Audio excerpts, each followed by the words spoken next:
Hey y'all, this is Chris Hicks and welcome to the Southern Rock Insider. If you like what you see, please hit subscribe and click the notification bell. It's time to rock Southern style. The Southern Rock Insider. Chris Hicks for your Southern Rock Insider here. Today's episode is a great duo from Roanoke, Virginia, some friends of mine, Crawford and Power. How about it, fellas? How's it going, man? Doing real good, man. Good to see you via computer. Yes, good to see you too. We've missed you. Yes, it's been a little while, man. We did a lot of playing together the last couple of years and grown quite fond of you fellas. We really have. So we need to fix that and see y'all real soon. Yes, we do. Preferably super hot. Tell me what's been going on. Tell me what y'all been up to. So we've been trying to get back to it, man. The COVID year was really tough. We were just getting to that level where we were getting some momentum and things were going, and it kind of shut us down at a bad time. So day by day, we've just been trying to put it back together and get back to where we were. Okay, well, let me tell the folks a little bit about y'all, and then I want to ask you a few questions. These guys are a real powerful duo. They have a band sometimes too. More times than not, I've seen them as a duo. Great in-tune Dobro player. I mean, wonderful Dobro player. And a singer and a guitar player that is just really natural, as far as country singing and country playing goes. How did you two guys get together and start playing music? Tell me how it started. So we actually met. We had some mutual friends. We ended up in a community college together. And we met in a public speaking class, which I failed. I flunked out of the public speaking class, and he went on to pass and then got a nice degree from Virginia Tech. But we met in that class, and I think that night the day we met, I was having a party at my house, which wasn't unusual for that period of time.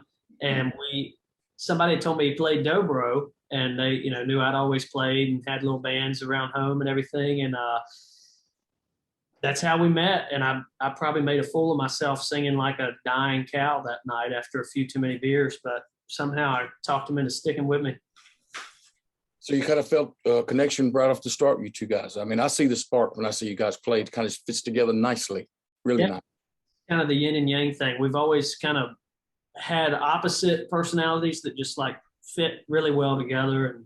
And the first time we ever played together, I think we kind of realized that. And, when somebody tells you, and I'm sure you would understand this, a lot of people will say they play, but then when you actually hear somebody play and they can really play, right, you're kind of away. And that was how I was that night, because I was like, man, this could really work.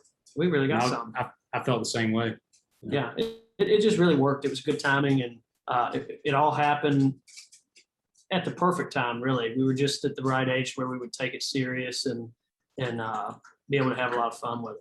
Well, it shows on stage. It really does. It's chemistry. It's what they call that. And y'all got lots of it. What started you on the Dobro? Who's your inspirations? So my number one inspiration would probably be my dad. He played in bluegrass bands growing up. So, since I can ever remember, when I was, 2, 3, 4, 5 years old, was going to bluegrass festivals across Virginia and North Carolina, and just kind of having that firsthand experience of watching guys jam and seeing all that happen, kind of started my love for bluegrass music, and then specifically the Dobro. And then outside of my dad, probably Jerry Douglas would be my number one. Mm-hmm. What a great player. Yeah. Well, that's one thing I like about your playing. You're very in tune, man. Always in tune. And that's what Dobro's all about. First time I heard you play, we was like, man, who's that boy? And man, but really, I can't say enough about it. Very tasty. And I can hear the Jerry Douglas, maybe the influence in there, but you got your own thing too. Y'all write together? Yeah, we do. So pretty much everything that we have out now, now everything's digital. So your Spotify, iTunes, all that stuff.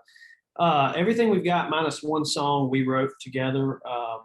And the one song was our lead guitarist when we play full band. He wrote that, and we kind of helped him, where we kind of put our take on it. It was already written when we got it. But other than that, everything has been either I wrote it or we wrote it together, or he'll bring an idea to me or vice versa, and we just kind of sit down and hammer it out. And luckily, we've never been the type where it felt like we had to sit down and write something, if that makes sense. I mean, it was always more like it just naturally happened, and one of us would be playing something, and then something would come from it. You know, it's never been like we said, okay, at 9 a.m. Wednesday morning, we're going to get together and write a song. It just doesn't work that way for us. But and I actually have gotten something. I think there's a song that you sent me a little while back that I need to revisit.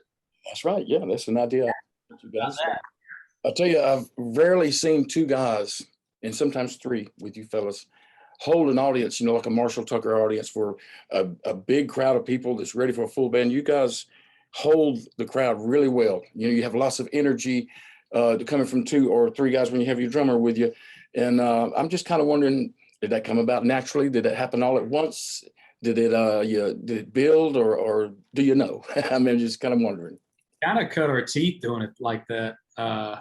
Yeah, We probably did over 100 shows, you know, in breweries and bars, just the two of us, and we learned, you know, if we're going to hold an audience, we gotta change the show a little bit. yeah. The funny it's kind of a funny part to that. When we first started playing together as a duo, we wanted to do like we love all music. I mean, we like everything all across the spectrum, you know, and we wanted to do a lot of deep stuff and meaningful stuff, which is still our favorite, you know, but we realized real quick that if we were going to keep people's attention and we were going to be able to shock people, you know, we were going to have to give and take a little bit on that, figure out the happy medium to, you know, play a hard to handle with a Dobro and a guitar and screaming vocals, or to do, you know what I'm saying?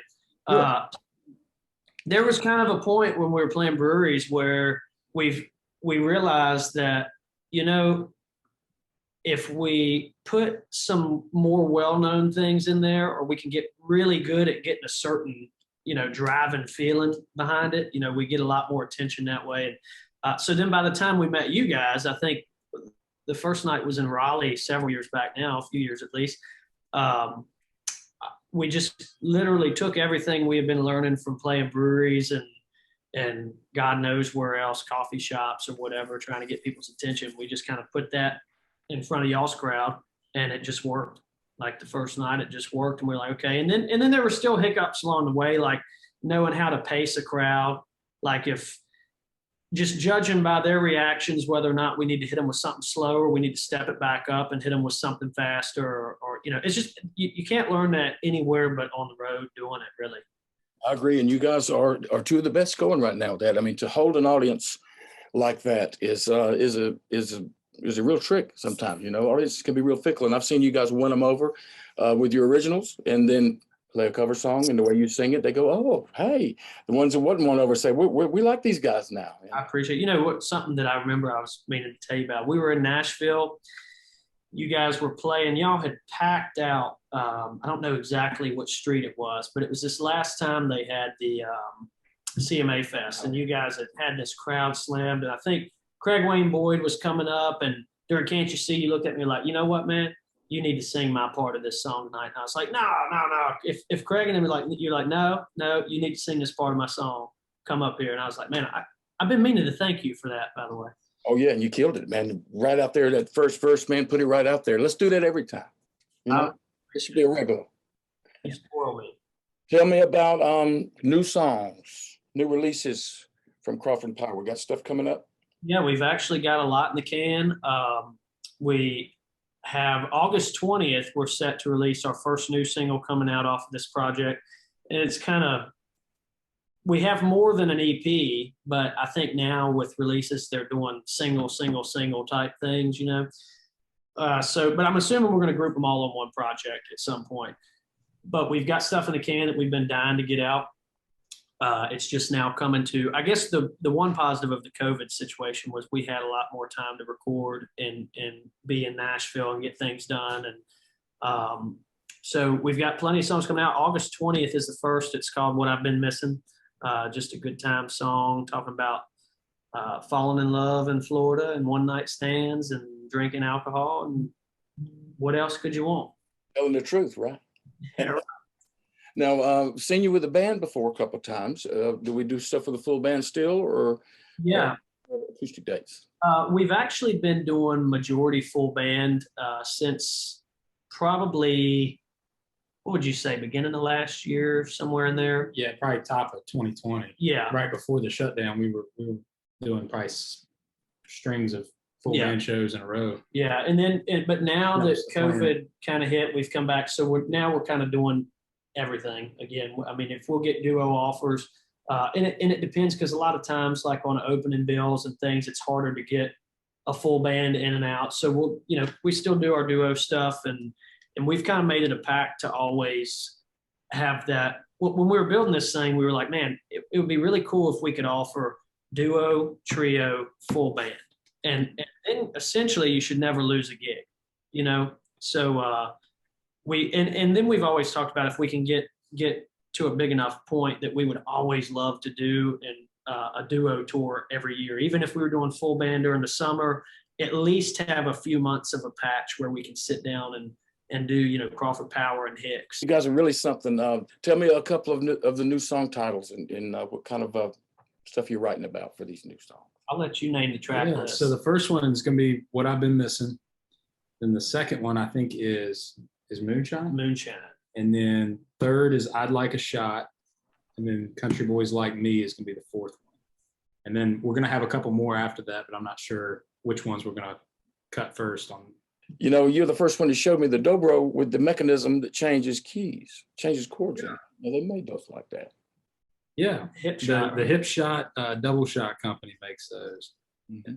Jerry Douglas was the first one to really test that out for him, and as soon as I saw it, I was like, I got to have that. But it helps out, man. You don't have to carry around 3-4 guitars. You can get 4 tunings on 2 guitars. It's Pop that thing is right in tune, isn't it? It's like right in there, And I've enjoyed some late nights sitting around playing with you guys, and look forward to some more. I really do. We can't We do wait, too, man. You name the time and we're there. I hope to see you guys soon. And what can you say to the world? Words of wisdom before we go. Words of wisdom. I would say words of wisdom would be kind to everybody. Listen to the Marshall Tucker Band. Try to meet Chris Hicks. And before we go, I'm going to tell you a quick story. One night you stuck this little plastic eyeball on my back or my chest, something. I'd been drinking, so I don't remember where it was stuck, but I'd been wearing it all night.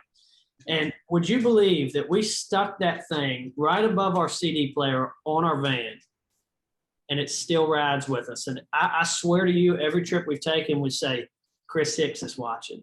Chris has an eye on us. Yeah. That's right. And watching finally, guys. I want to thank y'all for joining us today. And I want to urge people to start watching. Come see these guys, man. A great duo, great songs, great personality, great chemistry, and great people too, man. I love you, boys. I really do, man. Thank you, Chris. Thanks for joining us, and we hope to see you soon. Sounds good. Thanks, brother. Chris Hicks from the Southern Rock Insider here. Please hit the subscribe button for the truth, the whole truth, and nothing but the truth from the Southern Rock Insider. The Southern Rock Insider.